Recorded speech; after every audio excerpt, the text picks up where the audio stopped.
ಕರ್ನಾಟಕ ರಾಜ್ಯದ 31ನೇ ಜಿಲ್ಲೆಯಾಗಿ ವಿಜಯನಗರ ಘೋಷಣೆಯಾದ ನಂತರ ಪಶ್ಚಿಮ ತಾಲೂಕುಗಳ ಅಭಿವೃದ್ಧಿ ದೃಷ್ಟಿಯಿಂದ ಸಂಚರಿಸಿ ಅಲ್ಲಿರ್ತಕ್ಕಂಥ ಪ್ರಮುಖ ನಾಯಕರ ಜನಪರ ಕಾಳಜಿ ಇರ್ತಕ್ಕಂಥ ನಾಯಕರ ಒಂದು ಅಭಿಪ್ರಾಯ ಸಂಗ್ರಹವನ್ನು ಮಾಡ್ತೀವಿ. ಇವತ್ತು ನಾವು ಮಲ್ಲಿಗೆ ನಗರಿ ಹೂವಿನ ಹಡಗಲಿ ತಾಲೂಕಿನಲ್ಲಿದ್ದೇವೆ.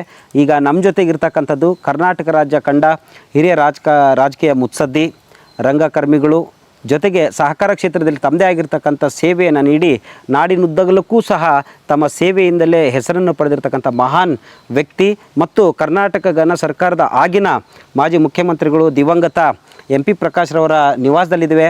ನಮ್ಮ ಜೊತೆ ಅವರ ಸುಪುತ್ರಿ ಇದ್ದಾರೆ ವೀಣಾ ಮಹಾಂತೇಶ್ ಅಕ್ಕರೆ. ನಮಸ್ಕಾರ ನಿಮಗೆ. ಮೊದಲನೇದಾಗಿ ಈಗ 31ನೇ ಜಿಲ್ಲೆಯಾಗಿ ವಿಜಯನಗರ ಉದಯ ಆಗಿದೆ.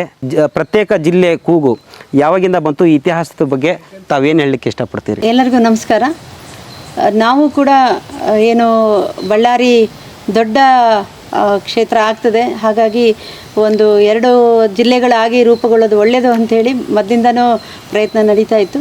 MP ಪ್ರಕಾಶ್ ಅವರಿದ್ದಾಗ ಹೂವಿನ ಹಡಗಲಿಯನ್ನು ಜಿಲ್ಲೆಯಾಗಿ ಮಾಡಬೇಕು ಅಂಥೇಳಿ ಕನಸನ್ನು ಕಂಡಿದ್ದರು.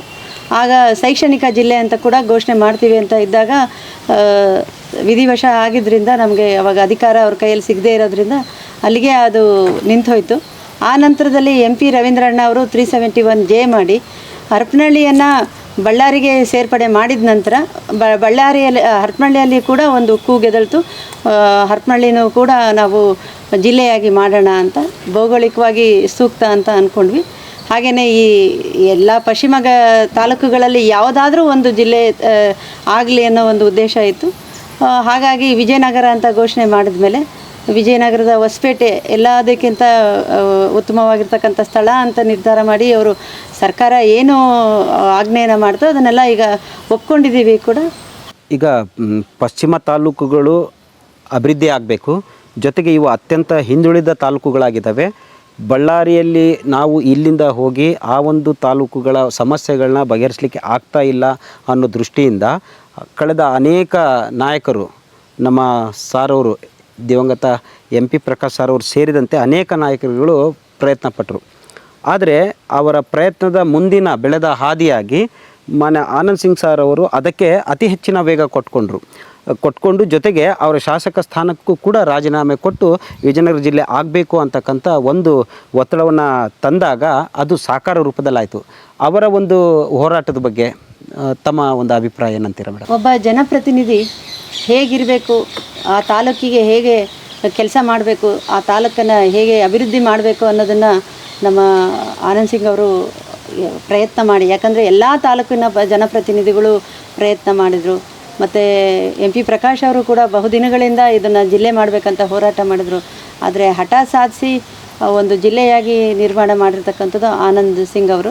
ಪಕ್ಷ ಯಾವುದೇ ಇರ್ಕೊಳ್ಳಿ, ಕೆಲಸ ಮುಖ್ಯ ಆಗ್ತದೆ ಅನ್ನೋದನ್ನಕ್ಕೆ ನಾವು ಅವ್ರಿಗೆ ಒಂದು ಅಭಿನಂದನೆಗಳನ್ನ ತಿಳಿಸ್ಬೇಕಾಗ್ತದೆ.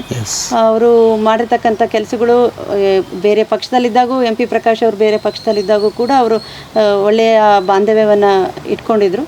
ಹಾಗೆಯೇ ಮುಂದೆ ಬಂದಾಗ MP ರವೀಂದ್ರಣ್ಣ ಅವ್ರ ಜೊತೆಗೂ ಕೂಡ ಒಳ್ಳೆ ಬಾಂಧವ್ಯ ಇಟ್ಕೊಂಡಿದ್ರು. ಮತ್ತು ಅವರಿಬ್ಬರು ಒಂದೇ ಪಕ್ಷದಲ್ಲಿ ಕೆಲಸ ಮಾಡಿದರು ಕೂಡ, ಇಬ್ಬರು ಒಂದೇ ಸರ್ತಿ ಶಾಸಕರಾಗಿ ಕೆಲಸ ಮಾಡಿದರು.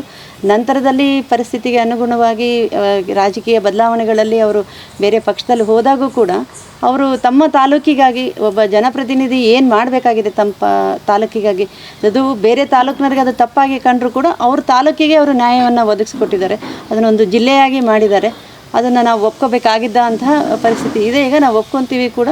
ಹಾಗೆಯೇ MP ಪ್ರಕಾಶ್ ಅವರು ಏನು ಹಂಪೆ ಉತ್ಸವ ಆಗಿರ್ಬೋದು, ಹಂಪೆ ಯೂನಿವರ್ಸಿಟಿ ಆಗಿರ್ಬೋದು, ಅದಕ್ಕೆಲ್ಲ ಹೇಗೆ ಚಾಲನೆ ಕೊಟ್ಟರು, ಹಾಗೆ ಒಬ್ಬ ಮುತ್ಸದಿ ನಾಯಕರಾಗಿ ಆನಂದ್ ಸಿಂಗ್ ಅವರು ಕೂಡ ಹೊಸಪೇಟೆ, ಹಂಪೆ, ಅದರ ಸುತ್ತಮುತ್ತ ಇರ್ತಕ್ಕಂಥ ಪ್ರದೇಶಗಳ ಅಭಿವೃದ್ಧಿಗಾಗಿ ಹೋರಾಟ ಮಾಡ್ತಾಯಿದ್ದಾರೆ. ನಮಗೂ ಕೂಡ ಇಂಥ ಜನಪ್ರತಿನಿಧಿಗಳನ್ನು ನೋಡಿ ಕಲಿಯೋದು ತುಂಬ ಇದೆ. ಹಾಗೆಯೇ ಅವರು ಹೇಗೆ ಇದನ್ನು ಇದು ವಿಜಯನಗರ ಅಂಥೇಳಿ ಜಿಲ್ಲೆ ಘೋಷಣೆ ಮಾಡಿದ್ರು. ಈಗ 3ನೇ ತಾರೀಕು ಅವರು ಬರ್ತ್ಡೇ ಬರೋದ್ರಿಂದ ವಿಶಸ್ಸನ್ನು ನಾವು ಈ ಮೂಲಕ ಅಭಿನಂದನೆಗಳನ್ನ ತಿಳಿಸೋದ್ರ ಜೊತೆಗೆ ಅವರ ಬರ್ತ್ಡೇಗೆ ಕೂಡ ನಾವು ಶುಭಾಶಯಗಳನ್ನ ತಿಳಿಸೋಕ್ಕೆ ಇಷ್ಟಪಡ್ತೀನಿ.